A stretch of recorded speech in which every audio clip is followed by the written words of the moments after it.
US open പുരുഷ singles ചാമ്പ്യനെ ഇന്നറിയാം. രാത്രി 11:30 നടക്കുന്ന സൂപ്പർ ഫൈനലിൽ നിലവിലെ ചാമ്പ്യൻ യാനിക് സിന്നർ കാർലോസ് അൽഖറാസിനെ നേരിടും.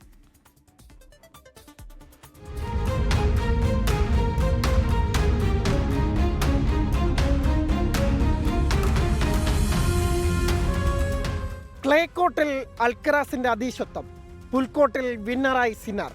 ടെന്നീസ് ലോകത്തെ ഇളമുറ തമ്പുരാക്കന്മാർ ഇക്കൊല്ലത്തെ തുടർച്ചയായ 3-ാം ഗ്രാൻഡ് സ്ലാമിന്റെ ഫൈനലിലും മുഖാമുഖമെത്തുന്നു. ആർദറാഷ് സ്റ്റേഡിയത്തിലെ ഹാർഡ് കോർട്ടിലൂടെ മുന്നിലെത്തുന്നത് ആരായിരിക്കും?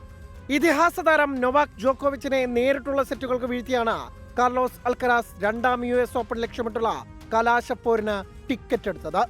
നിലവിലെ ചാമ്പ്യൻ യാനിക് സിന്നർക്ക് 4 സെറ്റ് നീണ്ട പോരാട്ടത്തിലേക്ക് കടക്കേണ്ടി വന്നു കാനഡയുടെ ഫെലിക്സ് ഓഷ്യ അലിസിയാമയെ മറികടക്കാൻ. ഇതോടെ ഇക്കൊല്ലത്തെ 4 ഗ്രാൻഡ് സ്ലാമുകളുടെ ഫൈനലിലെത്താനും ലോക 1-ാം നമ്പർ താരത്തിനായി.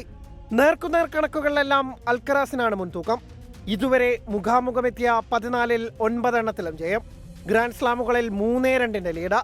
അൽക്കറാസും സിന്നറും തമ്മിലുള്ള ഫ്രഞ്ച് ഓപ്പൺ ഫൈനൽ നീണ്ടത് 5 മണിക്കൂറും 29 മിനിറ്റുമാണ്. അതുപോലൊരു തീപ്പാറും പോരാട്ടത്തിനായി കാത്തിരിക്കുകയാണ് ടെന്നീസ് ലോകം. Sports desk 24. ലോകത്തെവിടെയായാലും ഏത് സമയത്തും 24 വാർത്തകളും ഓഗ്മെന്റഡ് റിയാലിറ്റി പാക്കേജുകളും എക്സ്പ്ലെയിനറുകളും വിശദമായി കാണാൻ ഞങ്ങളുടെ യൂട്യൂബ് ചാനൽ നിങ്ങൾക്ക് സബ്സ്ക്രൈബ് ചെയ്യാം.